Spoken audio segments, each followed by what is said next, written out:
네, 안녕하세요. 오늘 교육 영상 콘텐츠 제작을 위한 미디어 스튜디오 100% 활용법 주제로 강의를 맡게 된 이병호입니다. 강의에 앞서 간단한 퀴즈 한번 내볼게요. 혹시 여기가 어딘지 아시나요? 경기 평생교육학습관 1층 도서관 건너편에 오시면 있는 곳인데요. 겉에서 오면 뭔지 잘 모르시겠죠? 근데 이곳에 문을 열고 들어가면 짜자잔! 이런 장소가 나타납니다. 완전 이곳이 보물창고인데 모르시는 분이 너무 많더라고요. 여기는 경기 평생교육학습관 미디어 스튜디오입니다. 선생님들 컨텐츠 크리에이터로서 컨텐츠 제작하실 때 모바일로 간단하게 제작하실 때도 있지만 좀 더 고퀄리티의 영상을 제작해야 하거나 나의 강의를 실시간으로 송출해야 할 때 장소가 마땅치 않을 때가 많죠. 근데 이럴 때 제 사비로 장비를 따로 구입하거나 스튜디오를 대여하려면 꽤 높은 가격에 망설여지는 때가 많은데요. 저희 경기 평생교육학습관에서는 번데기학교, 부모습학교, 오팔학교라는 세 가지 유튜브 채널을 운영하고 있는 거 다들 아시죠? 위 채널들을 지원하기 위해 본 공간이 마련되어 있습니다. 그렇다고 채널 지원단분들만 이곳을 이용할 수 있느냐? 아니요. 채널 지원단뿐만 아니라 사전 허락만 구하면 모두 이용하실 수 있어요. 저는 지난 5년간 다양한 교육 콘텐츠를 직접 기획 및 촬영하기도 하고 연수 강의 등에 직접 출연하기도 했어요. 그리고 직접 그 출연한 내용을 바탕으로 해서 편집까지 해본 다양한 경험들을 갖추고 있는데요. 특히 제가 이런 역량을 키우기 위해서 미디어 스튜디오에서도 다양한 컨텐츠들을 함께 제작했던 경험들이 있습니다. 많은 분들이 이렇게 다양한 장비가 있는 걸 몰라서 사용하지 않는 것 같아요. 그래서 저는 개인적으로 너무 아쉽더라고요. 여기 미디어 스튜디오에 있는 장비들을 활용하면 정말 좋은 영상 찍을 수 있거든요. 지금부터 제가 미디어 스튜디오를 활용했던 경험을 바탕으로 해서 미디어 스튜디오 내 각종 기기들을 어떻게 효과적으로 활용할 수 있을지 나누고자 합니다. 오늘 강의는요, 일단 첫 번째 시간에는 영상 촬영기기 운용 방법에 대해서 알아볼 겁니다. 그리고 두 번째는 2부에서는 촬영 보조 장비들을 좀 살펴보고 라이브 스트리밍 방법까지 한번 함께 알아볼 수 있도록 할게요. 첫 번째 강의 시간에 저희 알아볼 영상 촬영기기 운용 방법에 대해서 함께 살펴볼 건데요. 선생님들, 저희 일단 미디어 스튜디오를 방문하신다는 것 자체는 무언가 촬영을 해야 돼서 오시는 걸 거라고 생각이 들어요. 근데 막상 오시면 이제 카메라를 많이 사용해 보지 않은 선생님들이나 아니면 일반인 분들께서는 꽤 어색해서 사용하기 껄끄러우신 경우들이 있으실 거예요. 저희 경기 평생교육학습관에는 두 가지 종류의 카메라가 있는데요. 교육 콘텐츠 제작하다 보면 직접 영상을 촬영해서 만들거나 실시간 송출을 해야 하는 경우들이 생기는데 좀 더 이제는 카메라를 활용해서 전문가처럼 콘텐츠를 제작할 수 있도록 카메라 운영 방법에 대해서 상세하게 함께 알아볼 수 있도록 합시다.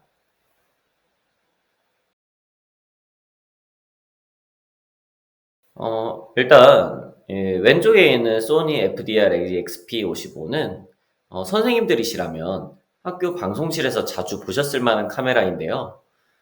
되게 컴팩트하지만 알찬 기능을 자랑하는 카메라입니다. 다소 작지만 기능도 그만큼 단순해서 저희가 파악하기 쉬워요. 바로 옆에 있는 FDR-AX700은 보시면 알겠지만 훨씬 전문가용 카메라 같죠?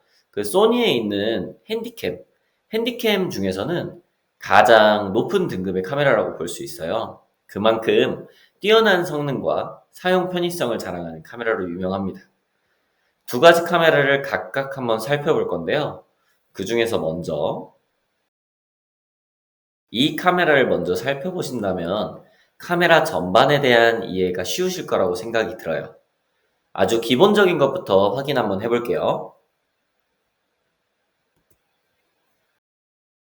먼저 이 FDR AXP55 사용하시려면 충전이 기본이겠죠? 일단 카메라에 있는 것들 다 영어로 되어 있어서 조금 어색하실 텐데요. 하나하나 차근차근 아시다 보면 그렇게 크게 어렵지 않습니다.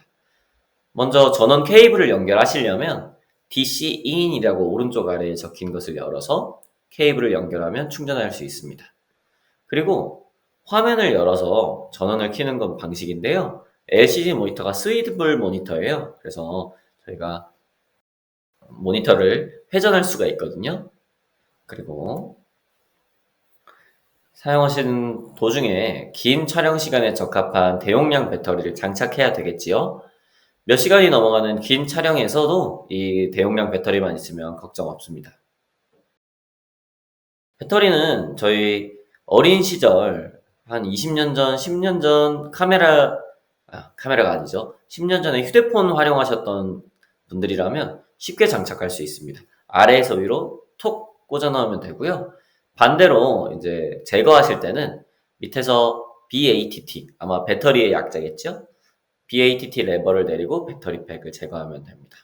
이 배터리는 저희 예전에 배터리도 다 충전해서 따로 사용할 수 있었죠. 휴대폰도 아니면 건전지도 그거랑 동일합니다.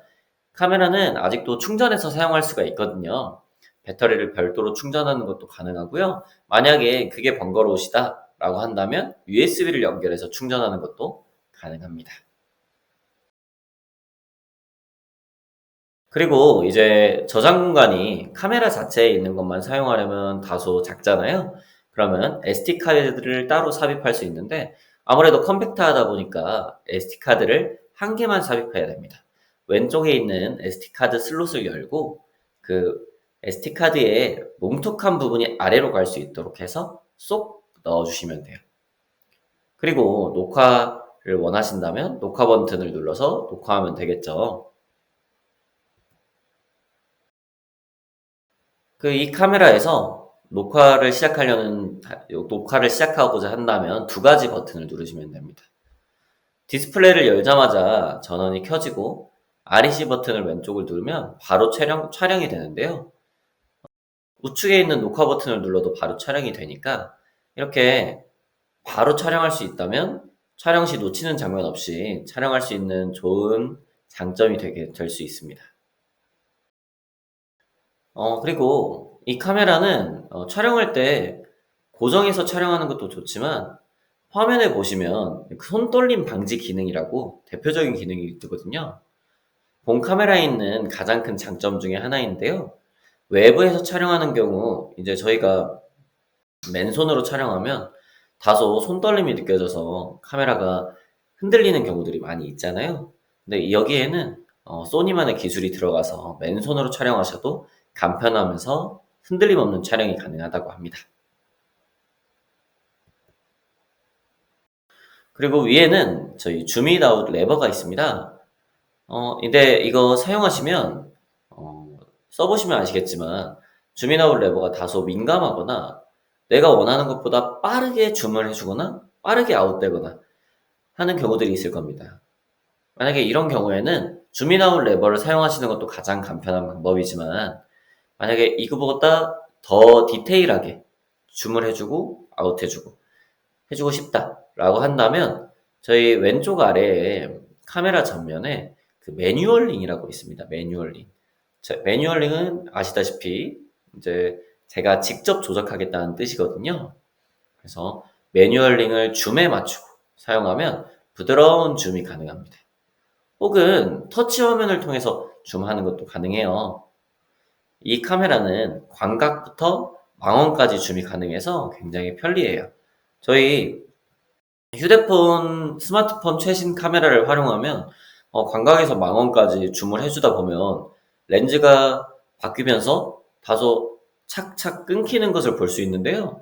이 카메라에서는 바로바로 광각에서 망원까지 부드러운 줌인, 줌아웃이 가능해서 큰 장점이 되겠습니다. 그리고 핫슈. 위에 이제 핫슈는 무선 마이크나 마이크 정비를 연결할 수 있는 것인데요. 기본적으로 이 카메라에 마이크가 내장되어 있긴 합니다. 그리고 또 성능도 꽤나 괜찮아요. 녹화 환경에 따라 다를 수 있는데요. 제 경험상 뭐 피사체가 말을 하는 상황이라면 8에서 10m 정도까지는 문제없이 소리를 받아들이더라고요. 근데 저는 개인적으로 이제 이렇게 기본 마이크로는 다소 부족한 부분이 있었어요. 아이들의 뭐 역할을 영화를 촬영한다든지 이런 부분에서 소리를 섬세하게 따주는 좀 부족한 부분들이 있더라고요. 그래서 이렇게 별도의 샷건 마이크를 구입해서 사용하곤 하는데요. 위 사진과 같이 하슈 커버를 열고 필요에 따라서 다양한 장치를 연결하여 가볍게 사용하실 수 있습니다. 이제 카메라 왼쪽에 있는 기능들도 조금 살펴보셔야 되겠지요? 어렵지 않습니다. 선생님들 한번 같이 보시면 돼요. 일단 가장 위에는 그 사람이 말하는 거가 목소리가 없어지는 듯한 그런 기능이 있죠. 이게 저희 마이 보이스 캔슬링, 한국어로 그대로 번역해서 내 음성 취소 버튼이라고 되어 있는데요. 해당 기능을 활용하면 카메라 앞쪽에 있는 소리들은 잘 녹음해주고 뒤쪽 소리는 레벨을 줄여줄 수 있습니다. 피사체 중심의 사운드를 우선 녹음할 수 있는 기능이라고 할 수 있죠. 그래서 뭐 저희가 녹화하다 보면 저의 숨소리가 들린다든지 아니면 뭐 카톡 소리가 울린다든지 이런 부분들 때문에 촬영에서 제가 원하는 소리가 아닌 소리가 들어갈 때가 있잖아요.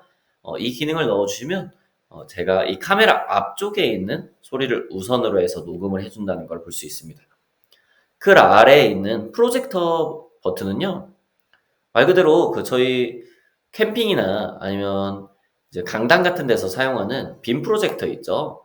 이 본 카메라가 작은 빔 프로젝터처럼 운영이 될 수도 있습니다. 보시면 왼쪽 아래에 프로젝터 인 단자가 있어요. 여기에 연결해서 카메라를 프로젝터로 사용할 수도 있고요. 아니면 제가 찍은 이미지를 프로젝터로 쏴서 한번 같이 확인하실 수도 있습니다. 그리고 그 아래 그 썸네일처럼 생긴 버튼 있죠. 썸네일 위에 재생 버튼이 그려져 있는 것 같은 버튼이요. 네, 이 버튼은 내가 촬영한 결과물을 확인할 수 있는 버튼입니다. 스마트폰으로 따지면 갤러리를 누르는 거라고 생각하실 수 있겠죠. 그리고 밑에 있는 나이트샷. 나이트샷 기능은 아주 깜깜한 상황에서 적외선 촬영을 돕는 기능입니다. 그래서 이 버튼 누르시면 저희 영화 속 그 군대에서 이제 그 밤에 이렇게 찍을 수 있는 그런 안경을 쓴 것처럼 깜깜한 상황에서 적외선 촬영하듯이 초록색이 쫙 나오거든요. 그래서 이런 기능도 지원을 해준다는 거. 마지막 버튼은 설명하지 않아도 아시죠? 전원 버튼입니다. 자, 그리고 이제 여기서부터는 이제 LCD 모니터에 메뉴를 눌러서 이제 제가 세부적으로 원하는 부분들을 어떻게 설정할 수 있는지 한번 볼 수 있도록 할게요. 카메라에 다양한 모드를 설정하려면 일단 메뉴를 터치해서 누르시면 됩니다. 이제 가장 먼저 촬영 모드는 어떤 것이냐면요. 촬영 모드는 이제 본 카메라가 동영상뿐만이 아니라 사진 촬영도 가능하거든요. 그래서 상단에 보면 포토라고 써져 있어서 사진을 찍는 버튼도 따로 있어요. 그리고 그 외에도 이제 타임랩스 아니면 이제 퀵샷, 고속 녹화도 가능해서 꽤 유용하게 사용하실 수가 있습니다. 그리고 다음으로 카메라 마이크. 카메라 마이크 누르시면요. 그 내 촬영 환경에 따라서 카메라 설정을 변경할 수 있는 내용들인데요. 화이트 밸런스나 조리개, 셔터 속도 등은 잠시 후에 설명드리고요. 그 외에 특징적인 기능 한 가지 설명드릴게요. 가장 아래에 있는 로우 럭스 기능 보이시죠? 로우 럭스 기능은 눈에 보이는 어두움보다 약간 밝게 해서 실제로 영상을 차후에 볼 때보다 적당한 밝기로 세팅해서 촬영해주는 그런 기능입니다. 그러면 이제 카메라 밝기 조절과 컬러 톤 조절을 위해서 가장 대표적인 카메라 용어들 몇 개를 한번 같이 짚어봐야 될 것 같아요. 이 용어들은 카메라의 워낙 기본적인 용어들이니까요. 알아두시면 그 촬영하실 때 유용하실 겁니다. 가장 먼저 조리개입니다. 영어로는 아이리스라고 하기도 하는데요. 그 선생님들 아니면 혹시 제작 콘텐츠를 제작해 보신 분들은 인물 사진 찍어 보신 적 있으시죠? 인물 사진 찍으실 때 뒤에 배경이 흐릿하게 나와서 좀 더 사진이 근사해지잖아요. 조리개가 쉽게 생각하면 그런 기능이라고 생각하시면 돼요. 조리개가 크게 열리면 사진의 배경이 흐릿해지면서 피사체가 돋보일 수 있어요. 반대로 조리개가 작게 열리면 사진 전체가 더욱 선명해지겠죠. 가끔 카메라 용어에서 F- 이렇게 해서 숫자로 나오는 경우들이 있는데요. 이 용어가 조리개 값을 나타내는 것이에요. 숫자가 작을수록 조리개가 작게 열린 거겠죠? 다음으로 ISO입니다. 휴대폰으로 동굴이나 어두운 장소를 찍을 때, 생각보다 내가 눈으로 보는 것보다 밝게 찍히는 경험 해보신 적 있으시죠? ISO가 조정된 거라고 할 수 있는데요. ISO를 높게 설정하면 어두운 곳에서 밝게 촬영할 수 있어요. 하지만 화질이 안 좋은 것처럼 노이즈가 생기는 것을 볼 수 있어요. 반대로 화창한 외부에서 촬영하면 선명한 이미지를 만들기 위해 낮은 ISO를 설정하는 게 좋겠죠. 그래서 내가 촬영하는 환경이 어둡냐, 밝냐에 따라서 이 빛 감도를 잘 조정해 주는 것이 좋겠습니다. 그리고 셔터 스피드입니다. 셔터 스피드는 말 그대로 셔터가 열려있는 시간들을 말해요. 셔터가 열려있는 시간들을 말하는데 카메라 셔터가 열려있는 시간을 말하니까 셔터가 열려있는 동안은 카메라가 그 셔터가 열려있는 동안 있었던 일들을 고스란히 기록해 주는 거예요. 가끔 이미지들 중에 굉장히 느리게 움직이는 사물들이 사진 한 장에는 연속적으로 담기는 거 본 적 있으실 거예요. 새벽 별의 움직임이나 태양의 일주, 아니면 도시의 자동차 움직임 같은 이미지를 보신 적 있으시죠? 네. 이런 사진들이 낮은 셔터 스피드로 사진을 촬영한 거예요. 셔터 스피드가 낮으니까 셔터가 오랫동안 열려 있는 거죠. 오랫동안 열려 있는 동안 어떤 일이 있었는지 카메라엔 다 담기는 겁니다. 만약에 반대로 셔터 스피드를 높이면 어떻게 될까요? 높이면 빠르게 움직이는 사물이나 사람을 동세가 느껴지게 촬영할 수 있게 되겠죠. 네. 상황에 따라서 화질 크기 조정도 필요하겠죠. 어, 4K도 찍는 것이 가장 좋겠지만, 만약에 단순하게 기록용이나 그냥 송출용일 때는 HD로 활용하면 충분할 거라고 생각이 듭니다. 반대로 한 컷 한 컷을 콘텐츠화해야 한다면 4K로 찍는 것이 좋겠죠. 그리고 재생 기능은 아까 저희 단축키로 썸네일 기능 아까 기억나시죠? 어떤 게 촬영됐었는지 확인하는 기능이라고 보시면 되겠습니다. 저희 그러면 아까 두 번째 카메라 소니 FDR AX700에 대해서 설명드릴게요. 방금 설명드렸던 AXP55의 기능들은 여기 AX700에는 다 들어있다고 보시면 돼요. 다만 보다 전문적인 카메라다 보니까 똑같은 기능이더라도 사용법이 달라서 어색하실 수 있어요. 그래도 설명 들으시면 쉽게 이해하실 만한 부분들이니까 같이 한번 볼 수 있도록 할게요. 전원 켜는 방법은 동일합니다. LCD를 펴주기만 하면 즉시 사용이 가능해요. 컨텐츠 제작이 갑자기 이루어지는 상황에서 유연하게 대처할 수 있겠죠. 그리고 녹화 버튼은 동일하게 빨간 점으로 쉽게 찾을 수 있으실 겁니다. 그리고 동일하게 줌인 줌아웃 버튼이 레버로 있는데요. 그래도 AX700은 이제 핸디캠에서 가장 높은 버전이라고 했었잖아요. 오른손으로 잡고도 줌인 줌아웃을 쉽게 할 수 있도록 가능합니다. 근데 아까 저희 AXP55에서 조금 섬세하게 조절을 하려면 매뉴얼을 활용해야 된다. 매뉴얼 버튼을 누르고 해야 된다라고 했었던 거 기억나세요?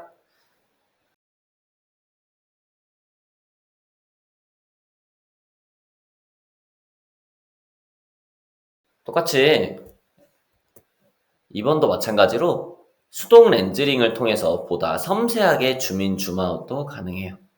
여기 보시면 이제 앞쪽에 렌즈링이 보이시죠? 렌즈링이 보이실 텐데 이때 렌즈링 사용하려면 줌 버튼을 설정해 주시면 쭉 돌릴수록 줌이 되고 반대로 돌리면 줌 아웃이 되는 걸 볼 수 있습니다. 그리고 이 렌즈링으로 포커스도 맞출 수 있는데요. 사전에 포커스의 버튼을 맞추고 렌즈링을 돌려서 포커스에 맞출 수도 있습니다. 맨 아래에 근데 처음 보는 버튼이 있죠? AF, MF 버튼은 오토로 포커스를 맞출 거냐 아니면 매뉴얼, 즉 수동으로 포커스를 맞출 거냐는 기능인데요. 얘 AF로 둬도 충분하게 피사체를 신속하게 포착해 줍니다. 아무래도 이 카메라에는 AF 관련된 기능들이 설정에 들어가면 변경할 수 있는 것들이 꽤 있어요. 초점이 옮겨가는 것을 방지하기 위해서 피사체 추적 범위 설정 기능이나 하나의 피사체에 AF를 고정하여 다른 피사체로 빠르게 AF로 옮길 수 있도록 지정하는 피사체 전환 감도 기능들도 활용하실 수가 있어요. 어, 어렵지 않으시죠? 한번 사용해 보시면 쉽게 사용하실 수 있습니다. 네, 옆면을 볼게요.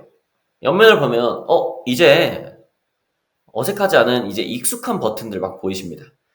아까 말씀드렸던 밝기 조절 삼형제, ISO, 아이리스, 셔터 스피드 이렇게 보이시죠? 그리고 위쪽에 보이시면 화이트 밸런스도 보이실 수 있습니다. 아는 만큼 카메라 사용하실 수 있겠죠? 그러면 이 세 가지와 이 네 가지 수동 컨트롤 할 수 있는 부분들 말고 혹시 어떻게 또 설정할 수 있는지 잠깐 간단히 보면요. 여기에도 수동 컨트롤 할 수 있는 측면 다이얼이 있어요. 이거는 그 수동 렌즈링과는 다릅니다. 내가 셔터 스피드를 낮추고 싶다? 그리고 왼쪽에 있는 이 링을 착 돌려서 내가 셔터 스피드를 낮출 수도 있고 높일 수도 있죠. 그 외에 그 왼쪽에 있는 처음 보는 버튼들만 빠르게 한번 설명드릴게요. 일단 픽처 프로필은 제가 이전에 설정해둔 대로 그대로 사전 설정대로 변경하겠다라고 하는 것이고요. 스테이터스 체크는 말 그대로 내가 설정한 바를 화면에 띄어서 한번 확인하겠다는 뜻입니다. SNQ, 그럴싸하게 되어 있지만 방금 저희 AXP55에도 있던 기능입니다. 슬로우 앤 킥의 약자인데요. 슬로우 샷과 퀵샷을 단축 가능하게 하는 단축키라고 생각하시면 되겠습니다. 그리고 여기 옆에 있는 슬롯 셀렉트 보시면 슬롯 셀렉트가 왜 있을까요? 여기 FDR-AX700에는 그 SD 카드가 두 개 들어가거든요. 두 개 들어가서 더 훨씬 넓은 용량으로 카메라 촬영할 수 있겠습니다. 그래서 내가 만약에 용량이 충분하지 않다. 하나의 SD 카드가 다 썼다 하면 슬롯을 셀렉트해서 다음 슬롯으로 넘길 수도 있는 기능이 있다고 생각하시면 되겠습니다. 그리고 혹시 촬영하시면서 다른 디테일한 설정들을 원하시면 왼쪽에 메뉴 누르시면 되는데요. 여기서 LCD 화면 터치 안 된다고 당황하지 마시고요. 여기 오른쪽에서 확인하시면 조이스틱처럼 세팅이 가능해지거든요. 저희 조이스틱처럼 이렇게 세팅해서 내가 원하는 바를 확인하시고 셋 누르시면 되겠습니다. 네, 이걸 마지막으로 설명하고 끝낼게요. 혹시 할리우드에 있는 3초 법칙이라고 들어보셨나요? 영상 화면을 만들 때 절대 1.5초를 넘기지 말라. 상황에 따라서는 3초까지도 괜찮다는 그들 나름대로의 규칙인데요. 그 이유는 저희가 영상을 인지하고 판단하는 시간이 굉장히 빨라요. 일반적으로 1.5초에서 3초인데 3초를 넘기게 되면 관객들이 그 영상을 판단하게 된다는 거죠. 그러면서 지루함을 느낄 수도 있고 혹은 이 영상 이런 부분들이 별론데? 라는 식으로 생각할 수 있다는 거죠. 아마 이 영상 보시는 분들은 대부분 교육적인 목적으로 뭐 만드는 거다 보니까 뭐 비난이나 비판 들을 일은 없으시겠지만요. 그래도 카메라를 여러 대 사용해서 촬영하시면 다양한 앵글로 영상의 지루함을 감소해 줄 수 있습니다. 또한 이 여러 대로 촬영했을 때 큰 장점 중에 하나가 저희 촬영하다 보면 원 테이크로 끝나지 않는 경우들이 많잖아요. 그래서 저희가 편집할 때도 중간중간 잘라야 될 때가 있어요. 그때 실수한 부분들을 컷 편집하면서 다른 구도로 넘어가면서 편집을 하면 영상도 굉장히 자연스럽게 편집이 된다는 큰 장점이 있습니다.